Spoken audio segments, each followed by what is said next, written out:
Hi, I'm Rick Michelle, and welcome to the third part in the Shack series Makeover. For those of you that are new, we're doing a series on redoing this little shack that my wife and I built when we were building our house. The first thing I want to show you guys is the basic tools you're going to need to do practically just about any job you're going to tackle. The good part is that most of you will have most of these tools. We start with a ladder and some buckets. This is a 4-foot, but most will at least have a 6-foot in their garage. You'll need 2 screwdrivers, one standard or flat and a Phillip. A pair of pliers, any sort will do the job. And they're used mostly to pull out little nails and such, and a hammer. Some knives of different sizes, small ones for patching small areas and large ones for larger patches.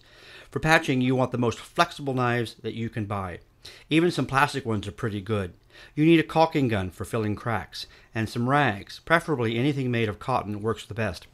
These here are just old cotton t-shirts. I've got a paint bucket here with a paint grid inside, but anything you get from the local paint store will do just fine. An extension pole for rolling ceilings and walls. These here are the professional ones, but the wooden ones you can get from your paint store will suffice. Also, they're a lot cheaper. Now obviously you need a roller handle and a sleeve or two. Ask your paint store attendant what size nap you need. Usually anything from 1/4 inch to 1/2 inch is fine for ceilings and walls. You don't necessarily need any sanding implements, but they can come in handy. I'll show you exactly how I go about sanding very soon with just sandpaper. The grits of sandpaper I use almost exclusively are 120 and 180 grit. I doubt if you will need any other grit than this for interior work. And lastly, brushes. What you see here will do just about whatever it is you're going to paint.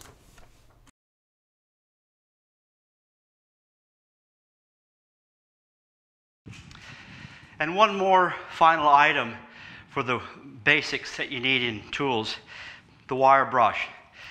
You cannot have nice brushes without a wire brush. If you haven't got one, do yourselves a favor when you go to the paint store to pick up your materials, buy a wire brush. And to know exactly why you need a wire brush for your paint brushes, these go hand in hand. Okay, watch this video here. It explains exactly on how to clean your brushes and why this is absolutely necessary. The next thing to do is to figure out how much paint you need. Okay, you can go through here and you can measure the ceilings and figure out the square footage. You can measure the height and the length of the walls, figure out the square footage. It's a bit overkill as far as I'm concerned. The best thing for you to do is just to go to your paint store. These guys do this all the time. Just tell them you've got a 12 by 8 room and you're doing your lounge room and it's 20 by 18. You know, just give them those rough measurements. They'll be able to tell you how much paint you need. Just make sure if you have separate colors or separate paints on your ceilings and your walls, make sure you explain that to them. But these guys will make it just so much easier. Bang, bang, bang, it's done. You have to pay for it, of course. Now, it's extraordinarily rare that I can walk onto a job and start painting. There is always something to prep. Even if it's just barely sanding these walls, it's a bit of prep.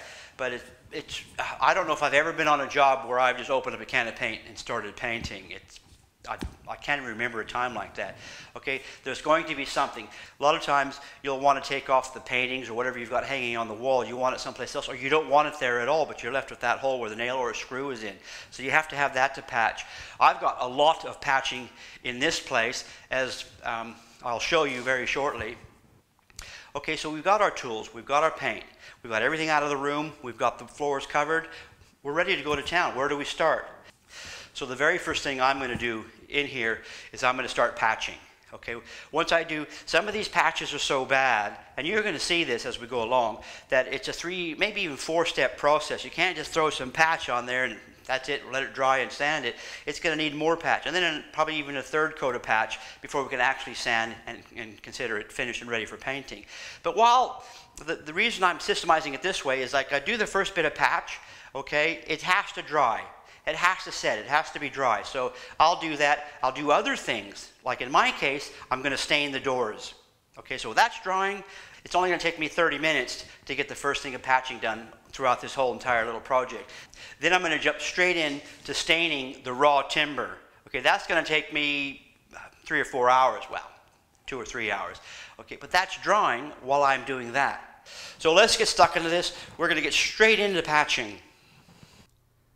Apart from all the nail holes that I have to patch, these are just some of the areas that I have to patch within this project. I've already tried showing you how to fix a fairly large patch, and it was just in the wrong place.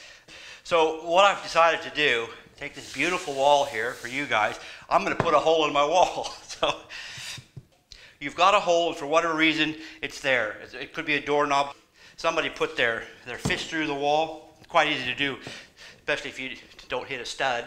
Okay, so here we go. There's a hole.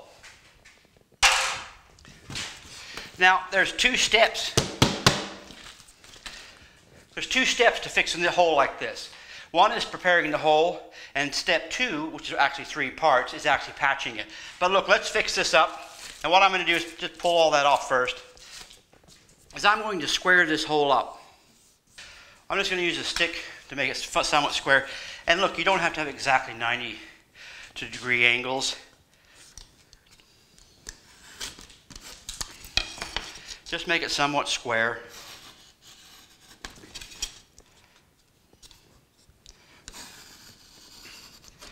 And this one's completely out of square. But that doesn't matter. From that point, I get my knife and I really start working that.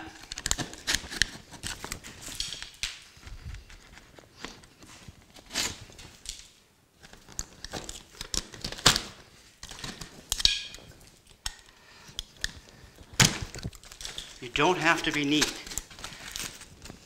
Take all those bits out. You'll see why in a minute. They're just in the way.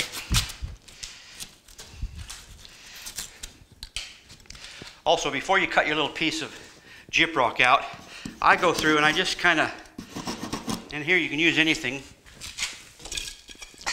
I normally use a knife because I've got it in my hands. You can use the stick, just kind of round that edge off a little bit.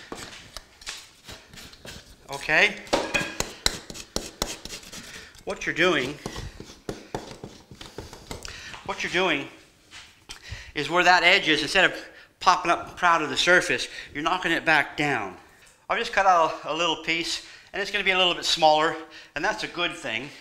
Don't try to make it too tight, and if it is too tight, well, it doesn't really matter, I don't think. But look, so see, it fits. You know which way I put it in, a little bit of play in there. But how do we keep it there? It's got to stay there. You can't just put plaster over that. Okay, what we do, and this is the bottom of the door just in there that I cut off to fit, and I'm going to use that, and I'm actually going to place that inside the wall so that it sits like this, and we're going to put a screw from this side into there, so that'll be sticking like that. Now what I'm also going to do, just so you guys get a better idea, I'll get that camera zoomed in, and so you won't see my pretty face anymore, but you'll see exactly what I'm doing here. There's the screws I'm going to use. There, oops, sorry. There's the screws I'm going to use. They're probably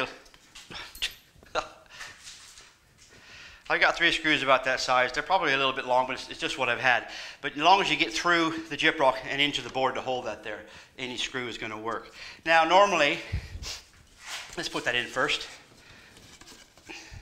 Don't lose it. Normally, I'd use, through the whole project, my cordless drill.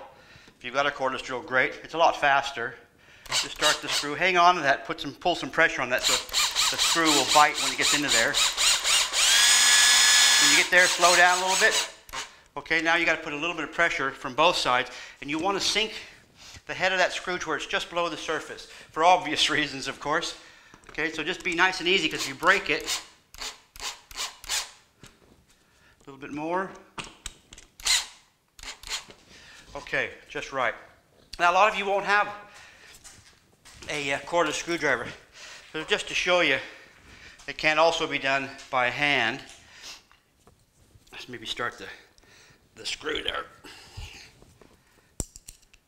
And it's the same process, it's just a little bit more work and a fair amount slower. Once you get to where you think you're going to hit once you get to where you think you're through the gyprock, grab the board so you can hold some pressure, and I can feel it biting now.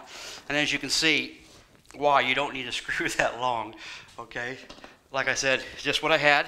And then a little bit tight, so you just below the surface. It's just, you'll notice sometimes that as that goes underneath the surface, it's putting pressure on the outside. So there's actually a lump there. That's okay for now. From this step, we've got some place to put we screw that onto the board so it stays in place. Okay, and again, I'm going to do this by hand, just to show you guys it's not all that difficult. Don't push so hard that if you push too hard, you're going to find that these are going to give. They're just going to go right straight through the plasterboard, or the gyprock, or the drywall, it's known as a lot of places, and under the surface. Now I've got, it's kind of leaning to the left here. It's hard, I know it's hard for you to see that. Actually, just so you can see, that's flat against the wall. And it just hits that. And it just comes that way, it stops. See, it stops there. So there it's under the surface. Here it's over the surface. So what I do in that instance is I take another screw and I go a little bit further over to the edge, and hopefully it'll bite and pull that back. The bottom's fine, the top, so I'm going to go more towards the top. I can't see where the edge of the board is. So let's just try near the edge of the board, near the top. It is a lot faster and easier with the cordless drill. Just be careful with the cordless drill when you get towards the end, so a lot of times you just go straight through the gyprock. Okay, we got to go further in just past the surface. That did the trick, that pulled it right in. Okay, now let's just say you can't. There might be just a tiny bit of that there that isn't good. So what you can do is you can take your knife, hold it flat. See how it's just grabbing the paper, pull the paper off.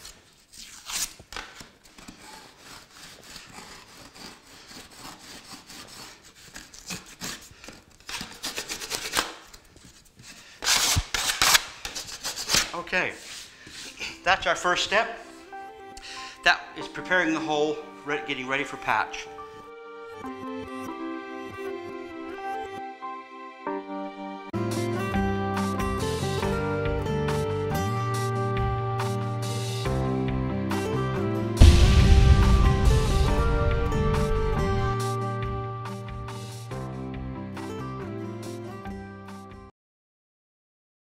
Project. Then I'm going to jump straight on into this, then I'm going to jump straight into this, then I'm going to, holy schmoly.